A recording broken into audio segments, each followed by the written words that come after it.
तो आज हम लोग जो पढ़ने वाले हैं या देखने वाले हैं हम लोग आज, वो है, शायद दिख रहा होगा आपको, एक ओम का सिंबल दिख रहा है आप लोगों को, राइट? अच्छा, आज हम जिस व्यक्तित्व के बारे में जानने जा रहे हैं या बताने जा रहे हैं, मैं उनके बारे में बताने के लिए बहुत तुच्छ सा हूँ, बहुत छोटा हूँ। अगर उनका बखान करने जाए तो शायद ये पूरी ज़िंदगी कम पड़ जाए। आज मैं इनके बारे में बताने जा रहा हूँ, वो हैं हमारे सबके श्री राम जी। और शायद ये कहना सही होगा, मर्यादा पुरुषोत्तम श्री राम जी, जिनका जन्म अयोध्या में हुआ था, माँ कौशल्या और पिता दशरथ के घर में। और जब इनका जन्म हुआ था तो शायद किसी को ये पता नहीं होगा कि कितनी कठिनाइयाँ हैं इनके जीवन में। इनको अपना सारा राजपाट छोड़कर 14 वर्ष के लिए वनवास जाना होगा। इतना कष्ट झेलना पड़ेगा। इतने बड़े राज्य के राजकुमार को इतने बुरे दिनों से गुजरना पड़ेगा। तो चलिए आइए इनसे कुछ ही बोलूँगा, बिकॉज़ इनकी जो विशेषताएं हैं, इनके अंदर जो गुण हैं, वो सीखना, एक गुण भी सीखना हमारे लिए बहुत गौरव की बात होगी। और शायद एक जन्म में अगर हम सीख जाए तो बहुत बड़ी बात है।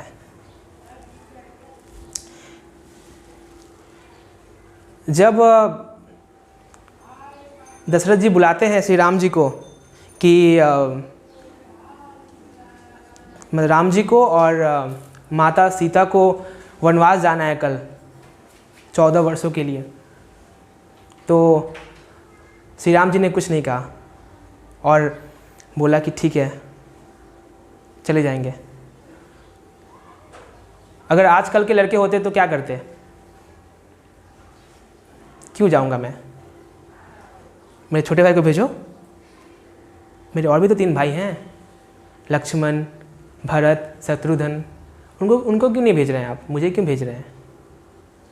बट उन्होंने ऐसा कुछ भी नहीं किया। अब देखिए, इनसे हमें कुछ होता है ना, एक पॉजिटिविटी। कितने पॉजिटिव हैं श्री राम जी, वो इन पंक्तियों में लिखा हुआ है। जब रात को नेक्स्ट डे जाना है उनको वनवास, और रात को माँ कौशल्या, जैसे कि हैं तो वो भगवान की माँ, भगवान श्री राम की माँ, लेकिन है तो माँ ही ना। अब बेटा जा रहा है कल से वनवास को, तो दुख तो होता है ना माँ को, मेरा बेटा 14 वर्षों के लिए जा रहा है। यहाँ अगर 14 दिन के लिए चला जाए बेटा आंखों के दूर, तो माँ को कितना तकलीफ होती है। यहाँ तो 14 वर्षों के लिए जा रहे हैं, बेटा जा रहा है, तो कितना दुख होगा उनको। बट श्री राम जी के चेहरे पे एक सिकन नहीं है कि मुझे कल से वनवास जाना है।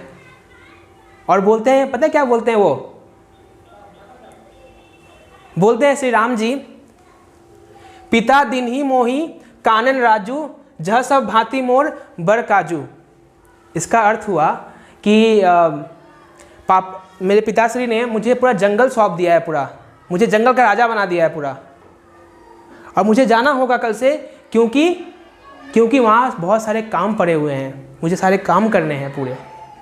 तो यहाँ हमने क्या सीखा कि कितनी भी बुरी घटना हमारे साथ क्यों नहीं घटित हो जाए, लेकिन हम लोग को उसमें कुछ पॉजिटिव चीज़ ढूंढना चाहिए, राइट? उसके लिए बैठ के रोना थोड़ी चाहिए। बैठ के रो रहे हैं हम लोग कि क्यों हो गया मेरे साथ ही क्यों हो गया ये सब, ऐसा क्या गलत कर दिया था कि मेरे साथ ये सब हो गया। ऐसा नहीं करना चाहिए, राइट? अच्छा, ये हैं बाली, किष्किंधा के महाराज बाली, उनके पुत्र हैं ये अंगद। जब श्री राम जी और रावण के बीच में युद्ध की घोषणा हो गई थी, तो श्री राम ने युद्ध स्टार्ट करने से पहले कहा कि चलो जाओ अंगद, थोड़ा सा एक बार समझा दो उसको। अगर वो मान जाता है तो युद्ध क्यों करें हम लोग? युद्ध करने से तो बहुत लोगों की जानों की आहुति जाएगी ना, तो क्यों करें ऐसा? तो उन्होंने एक अपना कम्युनिकेटर भेजा बात करने के लिए, बीच बचाव करने के लिए, कि चलो जाकर बात करो, एक बार समझाओ उस मूर्ख को, शायद वो मान जाए, शायद वो मान जाए। और वो मूर्ख रावण क्या कहता है कि वो तेरा सन्यासी जंगल में घूमता रहता है, वो श्री राम मेरा क्या बिगाड़ लेगा? तो अंगद जी बड़े मुस्कुराते हुए शब्दों में कहते हैं, क्या कहते हैं? कहते हैं कि सिंधु तरो उनको बन रहा, तुझ पे धनुरेग गई न तरी। मतलब यहाँ पर बेचारा थोड़ा सा रावण को डिप्रेशन में डालने के लिए उन्होंने क्या कहा अंगद जी ने, कि सिंधु तरो उनको बन रहा, मतलब उनका एक बानर, छोटा सा बानर, हनुमान जी को बानर कह रहा है, बन रहा, बानर भी नहीं, बंदर भी नहीं, बन रहा,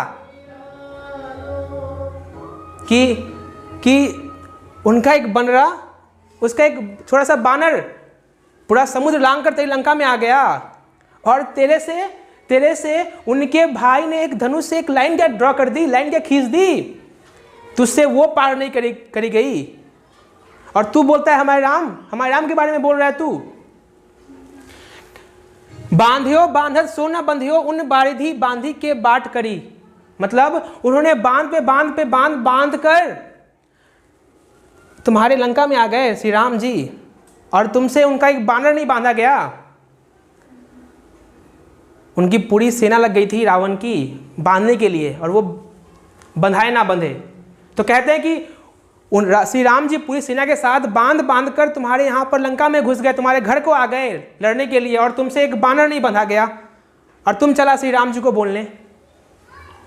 उसके बाद अजहु रघुनाथ प्रताप की बात तुम्हें 10 कंठ न जान पड़ी, तेलनी तूलिनी पूछी जरी ना जरी गढ़ लंक जराई जरी।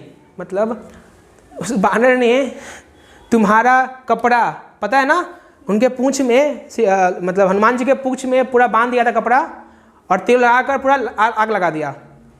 तो बोलता है कपड़ा तेरा ही तेल यूज कर हनुमान जी ने तेरी पूरा लंका जला दी, अभी भी तेरा भंग नहीं टूटा, तेरा घमंड नहीं उतरा अभी तक, और तू चल दिया हमारे श्री राम को बताने कि वो फकीर है, वो सन्यासी है, क्या कर लेगा मेरा। तो कभी भी घमंड नहीं करना चाहिए। करना चाहिए घमंड? नहीं करना चाहिए। अब यहाँ पर क्या है, जब युद्ध स्टार्ट होता है तो विभीषण जी कहते हैं श्री राम जी को, कहते हैं कि उनके पास तो रथ है, उनके पास हाथी है, घोड़े हैं, हथियार है लड़ने के लिए, आपके पास क्या है? कहते हैं क्या, नाथ न रथ नहीं तन पद त्राना, के ही विधि जीतब वीर बलवाना। मतलब आपके पास न रथ है, न घोड़े हैं, न हाथी हैं, कैसे लड़ेंगे आप उनसे? यहाँ पर क्या सीखना है हमें, कि जब भी कोई हम बड़ा काम करते हैं ना, कुछ काम जो थोड़ा सा लगता है लोगों को कि इम्पॉसिबल है, नहीं हो सकता हमसे, तो लोग आते हैं हमको बताने के लिए कि तेरे से नहीं होगा ये काम, कैसे लड़ेगा तू, कैसे करेगा ये काम, तेरे को IAS बनना है, तेरे को IPS बनना है, डॉक्टर बनना है, CA बनना है, नहीं होगा, बहुत टफ है, किसी का नहीं हुआ इसमें इतना आसानी से, तेरे से कैसे होगा? तो श्री राम जी अगले पंक्ति में जो राम जी कहते हैं वो सुनने वाली बात है, वो उसको नेगेटिव में नहीं लेते हैं, उनको क्या करते हैं, पॉजिटिव वे में लेते हैं। कैसे लेते हैं? कहते क्या हैं कि सौरज धीरज तेहि रथ चाका, सत्यशील दृढ़ ध्वज पताका, बल विवेक दम पढ़ित घोड़े। मतलब मेरे जो, तुम क्या लगता है मेरे पास रथ नहीं है? मेरे पास रथ है, लेकिन रथ में क्या है?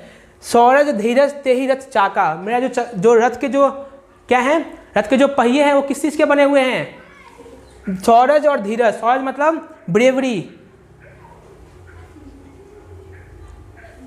मतलब वीरता है ना, निडरता। धीरज मतलब पेशेंस, मतलब धैर्यवान, मतलब सोच समझ के धैर्य के साथ, ये मेरे अंदर धैर्य है, मेरे अंदर शौर्य, लड़ने की क्षमता है, लड़ने में डरता नहीं किसी से, ये मेरे क्या हैं, दोनों में रथ के मेरे दोनों पहिए हैं। सत्य शील दृढ़ ध्वज पताका, मेरा पताका जो है, रथ में पताका होता है ना, पताका होता है रथ में ना, झंडा होता है, ध्वज होता है, ध्वज, ध्वज किस चीज़ के बने हुए हैं? सच्चाई का, मेरा सच्चाई है मेरे साथ, मैंने कोई गलत काम नहीं किया है, मैं रावण की तरह नहीं हूँ, झूठा काम नहीं करता मैं। सत्य शील दृढ़, दृढ़ता होता है ना, दृढ़, जो मैं ठान लिया मतलब ठान लिया, अगर लड़ना है तो लड़ना है और जीतना है तो जीतना है, ये मेरे क्या हैं? ध्वज हैं।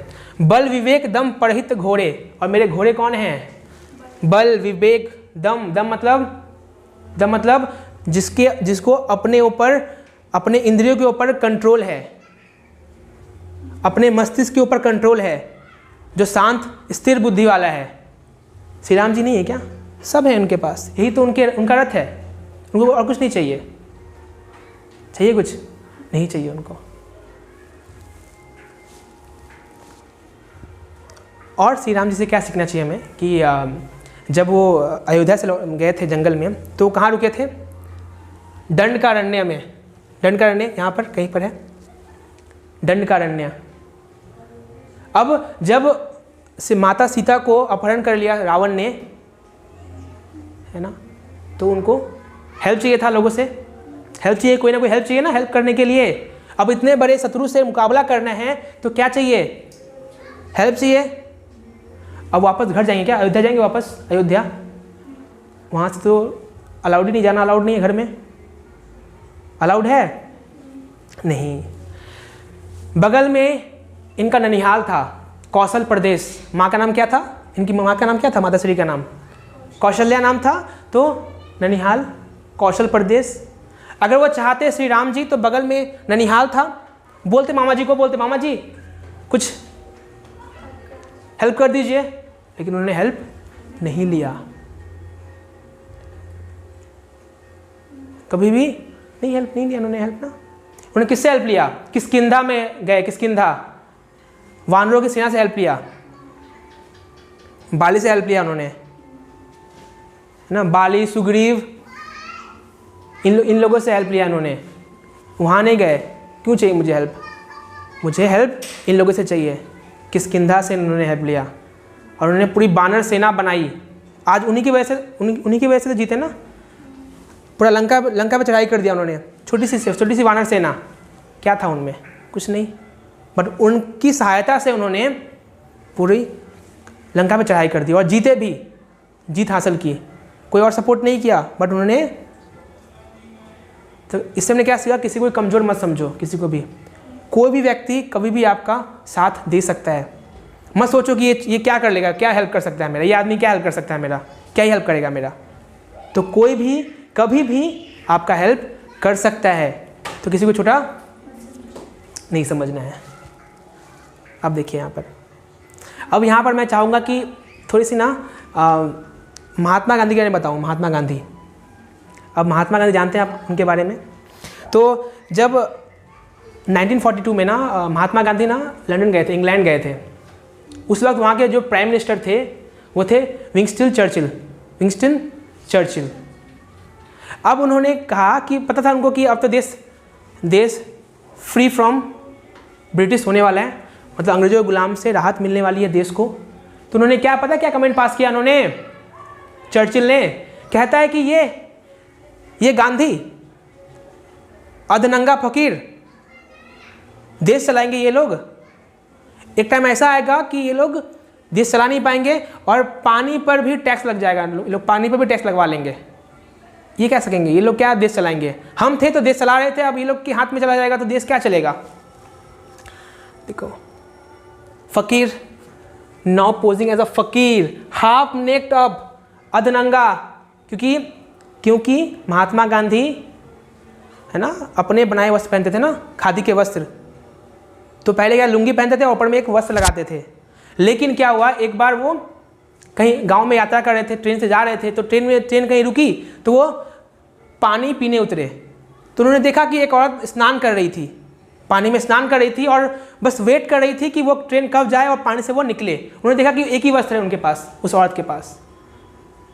तो उस दिन से उन्होंने बोला कि अगर मेरे देश में लोग के पास एक वस्त्र नहीं है पहनने के लिए तो मैं 2 वस्त्र क्यों पहनूं? यह अन्याय उनके साथ।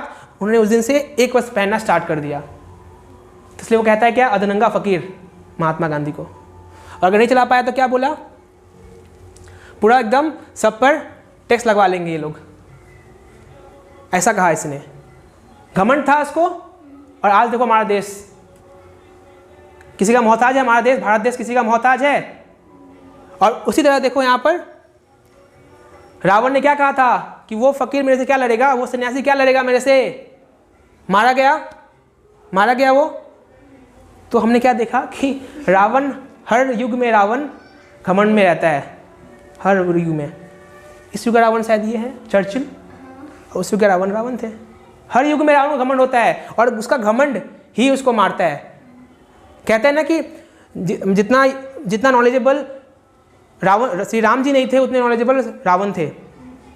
रावण था हाँ, लेकिन क्यों मारा गया वो, क्यों मारा गया वो, अपने घमंड की वजह से, लालच की वजह से मारा गया। इसलिए घमंड नहीं करना चाहिए।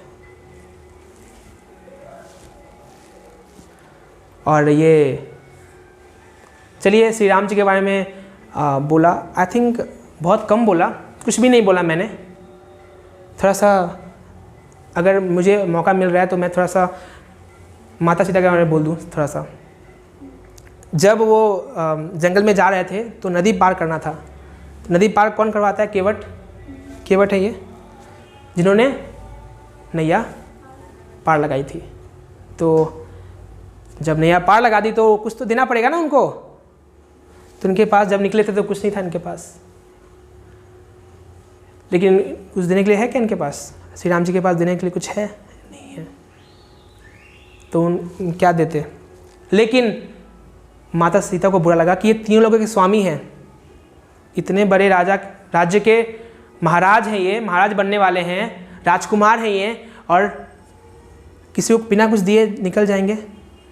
दुख लगा बहुत माता सीता को। उन्होंने क्या किया, अपनी एंगेजमेंट रिंग है ना, सोचो नॉर्मल किसी का शादी होता है तो मतलब आज के ज़माने में नॉर्मल शादी होता है तो एक नॉर्मल है ना, एक गोल्ड का रिंग होता है, थोड़ा अच्छा है तो एक डायमंड, उसके अंदर डायमंड होता है ना। तो सोचो ये तो माँ सीता हैं, मिथिला की राजकुमारी, और ये श्री राम जी अयोध्या के राजकुमार। इनका शादी जब हुआ होगा तो एंगेजमेंट रिंग कितनी महंगी होगी है ना। तो उन्होंने थोड़ा भी नहीं सोचा कि पति सबसे पहले है ना, पति का अपमान नहीं होना चाहिए कहीं भी। तो उन्होंने क्या बोला, क्या लिखा, ये जो लिखा हुआ है सब कुछ नहीं, ये जो लाइंस लिखे हुए हैं ये सब हमने कहाँ से लिया है रामचरितमानस से लिया हुआ है। गोस्वामी तुलसीदास जी द्वारा रचित रामचरितमानस, वहाँ से हमने लिया है ये चीज़। हाँ, ये सब लाइन सारे। अब क्या लिखा उसने, पिय हिय किय सिय जाननहारी मणि मुद्री मन मुदित उतारी। मतलब कि पति को समझ गई, बिना बोले वो समझ गई उनके दिल का दर्द, और झट से उन्होंने अपनी एंगेजमेंट रिंग उतार कर बोल दी पति को, लीजिए आप उनको दे दीजिए। सोचो। और यहाँ पर आज के ज़माने में लड़कियाँ या घर में क्लेश होता है कि मेरे पास डायमंड रिंग नहीं है, मेरे पास नेकलेस नहीं है मेरे पास। और यहाँ देखिए माँ सीता इतनी कीमती बहुमूल्य एंगेजमेंट रिंग देने से भी नहीं कतराती है अगर पति पर कोई आँच आए तो, है ना। तो शायद मैंने बहुत कम बोला, लेकिन शायद हमने जो बोला, हमने जो अभी देखा, इससे हमें कुछ ना कुछ सीख मिलती है। मैं ये नहीं बोलता कि आप सब लोग हमेशा इनकी पूजा करें, दिन रात पूजा करें, लेकिन कहीं ना कहीं हम लोग अगर चाहें तो श्री राम, मर्यादा पुरुषोत्तम श्री राम का एटलीस्ट एक गुण तो हम लोग अपने जीवन में अपना ले तो शायद हमारा जीवन सफल हो जाएगा। थैंक यू, धन्यवाद।